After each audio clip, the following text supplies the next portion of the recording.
to Chapter 4 of PSYC 379. This chapter is on cognition, sensation, perception, and states of consciousness.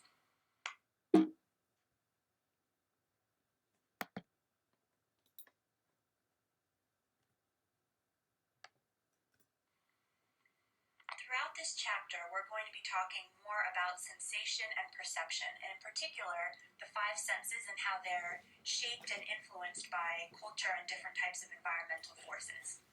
We'll be talking about vision, hearing, touch, taste, and smell.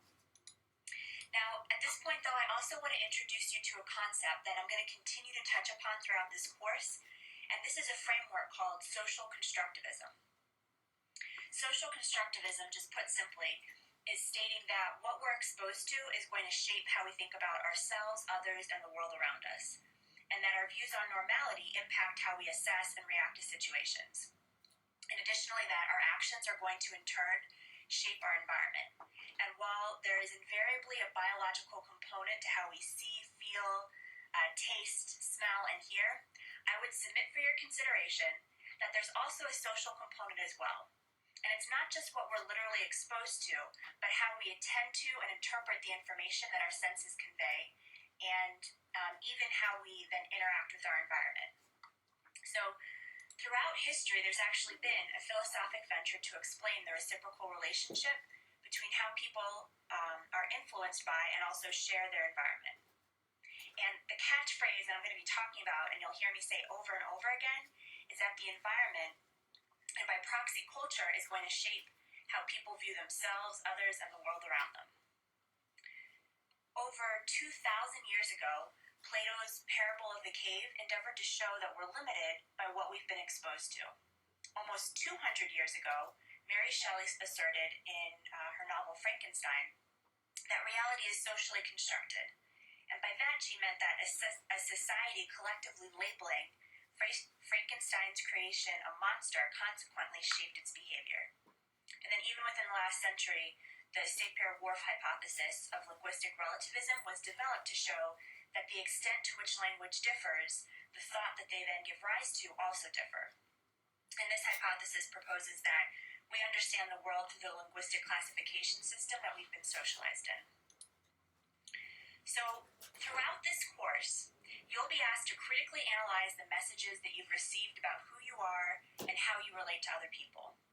And invariably, you're going to be shaped by a number of different messages that you've received about different aspects of your identity, probably from a number of different sources. But you're not only being asked to reflect on yourself, but you're also being asked to think about how other people have also been shaped by their intersecting cultures. Now, there's a really wonderful audio recording, but it's a bit over 20 minutes long, of a commencement speech given by author and philosopher David Foster Wallace. The link that I've posted in the notes section here is for a YouTube clip. You actually might already be familiar with his "This is Water" speech, which is what I've posted. I've also posted a PDF of this speech if you would just rather read through it, and that can be found on Blackboard. And then also, for those of you that are interested in finding out more about Plato's parable of the cave, or if you Google it, it also might come up as allegory of the cave, you can also feel free to watch this kind of entertaining 3-minute YouTube video that is, let's just say, depicting the parable. And I've also included that link in the notes section of the PowerPoint slide. So both of these additional resources are optional to explore. I just wanted to make them available to people that might be interested in learning a little bit more about social constructivism, or its close cousin, social relativism.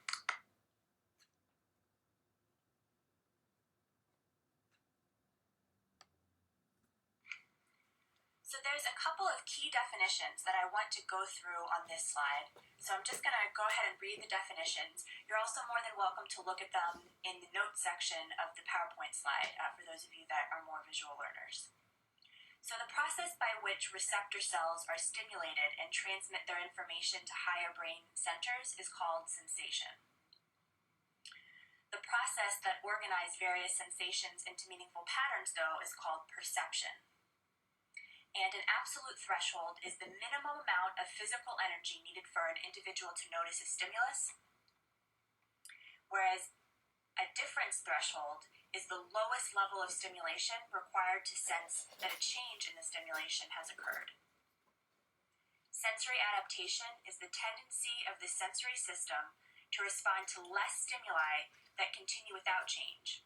So for example, if you sit at your desk long enough, you might feel your chair and your back differently over time, even if you haven't moved. You might be more aware of the chair against your back. You might be more aware of your hand against the desk, even if you haven't moved.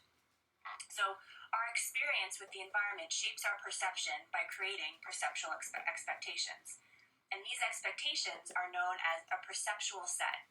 And they make particular interpretations likely to occur and increase both the speed and efficiency of the perceptual process by our tendency to perceive or notice pieces of sensory information that are available to us and then ignore other pieces of information. Perceptual sets common in people of a particular culture and most relevant to their experience are not necessarily developed in individuals from other cultures.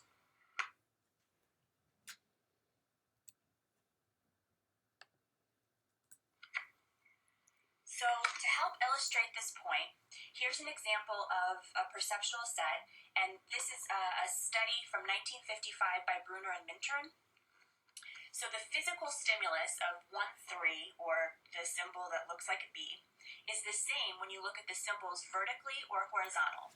However, the markings are going to be perceived differently because of the influence of the context in which they appear. So we would expect to see a letter in the context of other letters of the alphabet, whereas we might expect to see numbers in the context of other numbers. So it's important to note that environmental conditions as well as activities and experiences determine culture-related differences and similarities in sensation and perception. Individuals are going to learn to pay attention to certain stimuli, ignore others, and develop particular cognitive preferences for some culture-related images, smells, tastes, and sounds.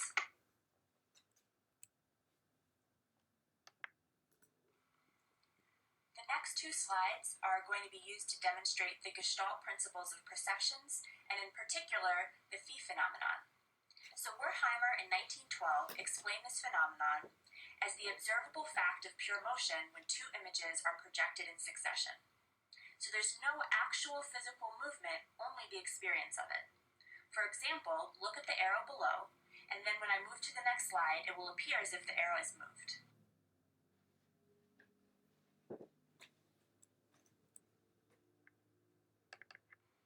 Ta-da! It's moved! But in fact, what you saw was two different arrows on two different slides that were shown in succession, and the arrow itself did not in fact move.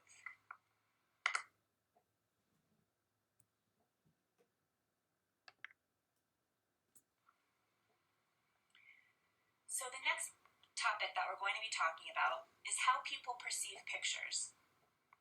So the perception of pictures is linked to a person's educational and socialization experiences or lack thereof. So there's evidence that scanning patterns are subject to some cultural variations. And the most significant finding is that the direction that we examine pictures, from left to right, from right to left, or from top to bottom, is linked to our reading habits.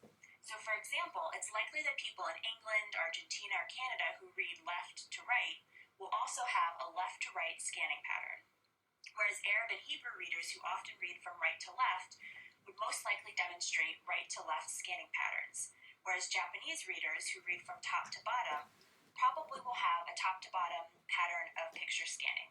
Of course, though, there's going to be exceptions to the rule.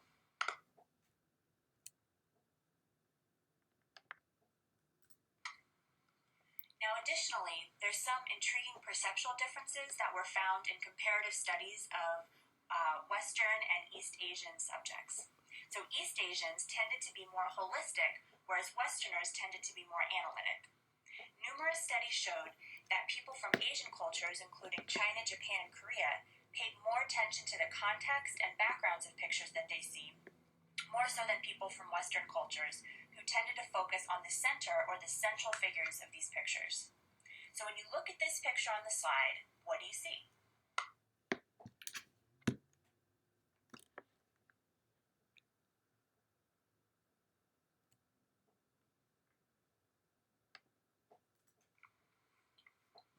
Now, another component of perceiving pictures is depth perception.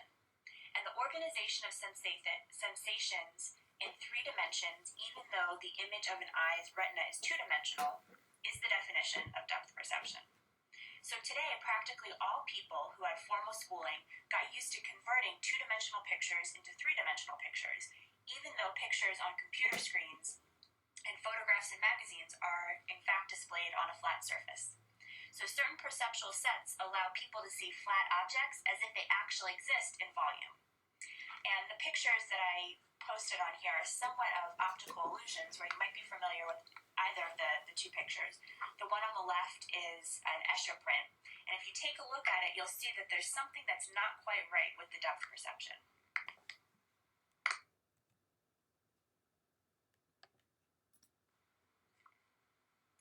Now, several different visual illusions have also been included here. The figures that are represented on this page show kind of different types of visual illusions. So in the Mueller-Lyer illusion, the line on the left appears shorter than the line on the right. The kind of punchline to this is that they're not actually different. They're the same size, the vertical lines. In the Ponzo illusion, the upper line appears larger than the one at the bottom. Again, that's not actually true. And in the horizontal vertical illusion, the vertical line appears to be larger than the horizontal one. The vast majority of us are susceptible to these illusions, even though we know that the lines are actually equal in length, they appear unequal. However, such susceptibility is not common in all individuals, and there are some cultural variations in how people are going to be perceiving visual illusions. So some cultures might learn different ways of perceiving things and actually be more susceptible to different types of illusions than someone raised in another culture.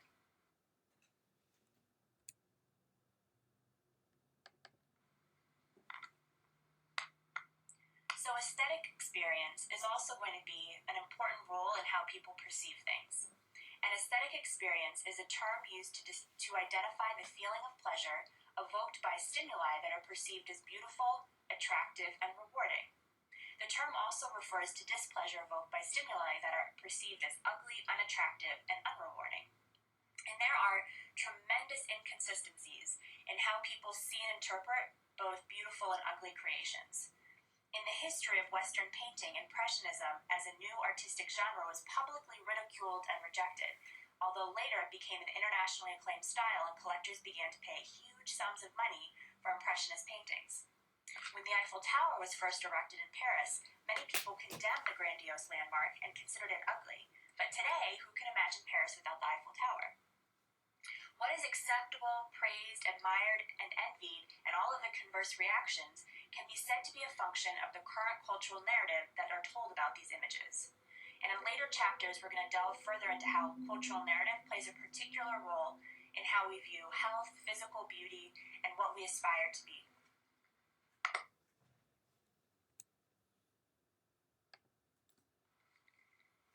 There are a number of color-related idioms that I wanted to include here that the book had talked about, and I think that it's a really interesting, colorful way to illustrate different ways that language uses color to represent different feelings or different states of being. So here are some of the color-related idioms that have been highlighted in the book. In English and in Serbian, people might say that they feel blue, which stands for sadness. In Portuguese, everything is blue stands for everything as well. However, if a German is blue, this person is intoxicated. In contrast, in Arabic, having a blue day may stand for having a bad day. In Russian, if you call a man blue, you might have just implied he's gay. However, blue in Russian can also be referred to as a cherished dream.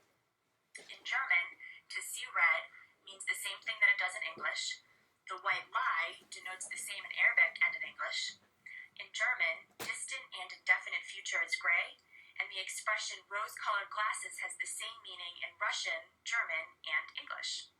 The expressions pink elephants and yellow press have the same meaning for people in New York, London, and Belgrade. People can turn green, which indicates being extremely angry in many languages, and similarly, blue blood stands for aristocracy in dozens of tongues. Yellow eye stands for envy in Arabic, and yellow smile stands for embarrassment in Brazil. Brown in Russian may indicate fascist beliefs, and gray stands for boredom.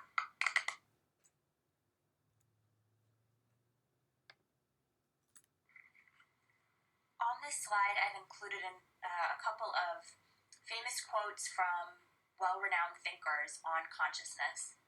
And I just wanted to take a second to reflect a little bit on how consciousness is really a funny thing. And pondering on the nature of consciousness, kind of a meta-awareness, an awareness of one's awareness, if you will, is an intriguing process that's really oftentimes thought to be unique to humans.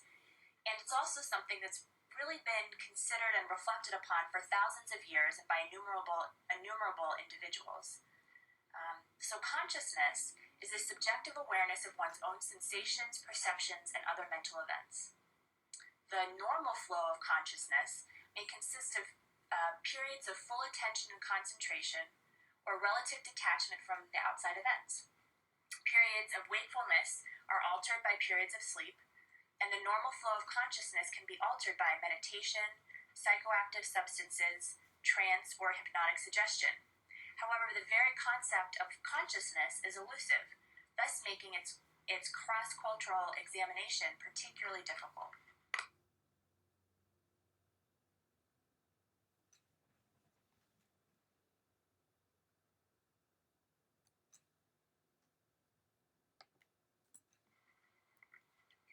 Now, there's considered to be an optimal level of attention, and the range is deemed to be normal.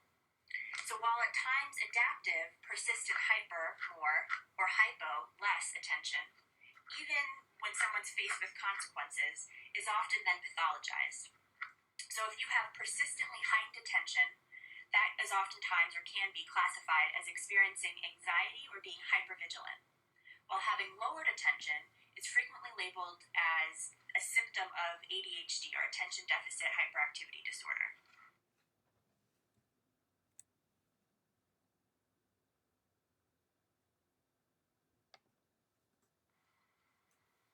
Now, in addition to the normal state of consciousness, the book also makes a note of defining altered state of consciousness, or ASC.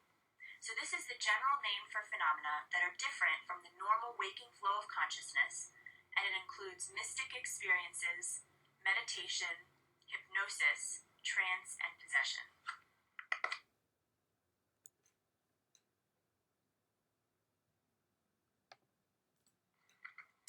So there are different types of consciousness talked about in the book, and I'm going to go through and define a couple of these, well, all of these.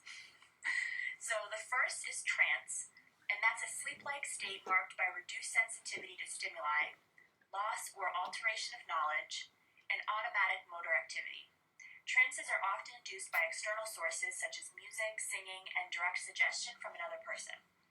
Trances may provide a sense of protection, wisdom, and greatness, and for the group, it can induce a sense of togetherness and unity. Now, the next couple that I'm going to talk about are sleep or sleep and dreams together. So dreams are story-like sequences of images that occur during sleep. And I do want to make a distinction between monophasic and polyphasic cultures. So for monophasic cultures, people in these cultures tend to share a materialistic view on psychological experiences. They tend to value cognitive experiences that take place only during normal waking phases and don't incorporate dreams into the process of social perception and cognition. Dreams are regarded as indirect indications of the dreamer's concerns, fears, and desires. Oftentimes, the unconscious making itself known, but the same weight is not placed on dreams as is placed on waking experiences. Polyphasic cultures, though, are cultures in which people tend to share a spiritual or traditional view of psychological experiences. They also tend to value dreams and treat them as part of reality.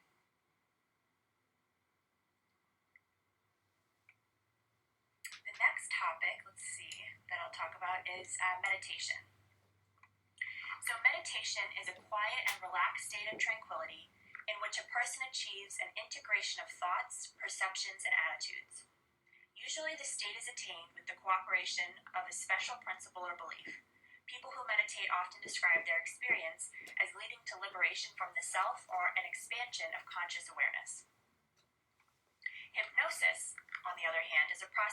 alteration of a person's consciousness characterized by a willingness to cooperate with another person who conducts hypnosis, which is a heightened suggestibility and receptivity to direction. Now, when using hypnosis, one person, the subject, is guided by another person, the hypnotist, to respond to suggestions for changes in subjective experiences, alterations in perception, sensation, emotion, thought, or behavior. A coma is a state of deep unconsciousness, usually the result of injury, disease, or poison, in which an individual is incapable of sensing or responding to external stimuli and internal needs. And the other term on that little diamond is NDE, which stands for near-death experiences. And this is a broad range of personal experiences during coma or associated with impending death.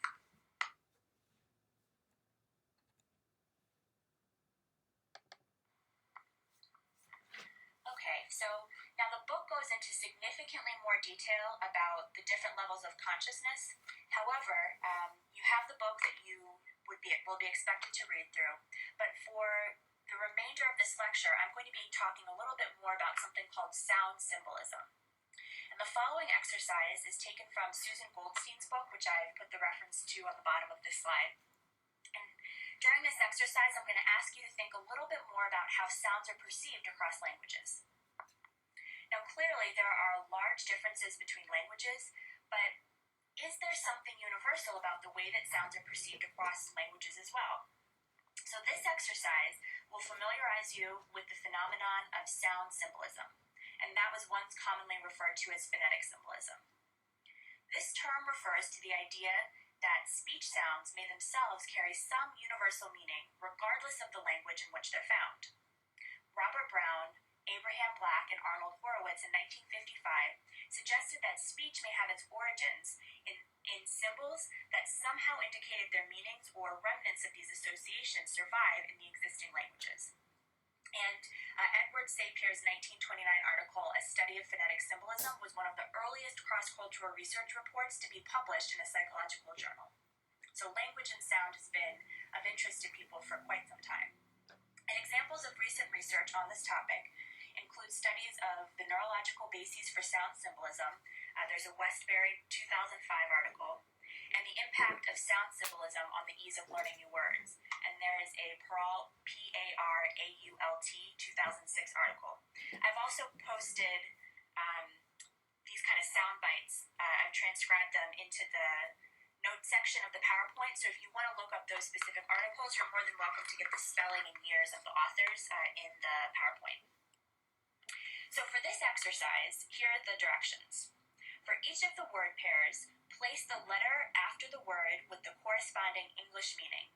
So for example, for the first word pair in Mandarin, if you believe that the word may means beautiful and chow means ugly, place a B next to may and a U next to chow, or vice versa.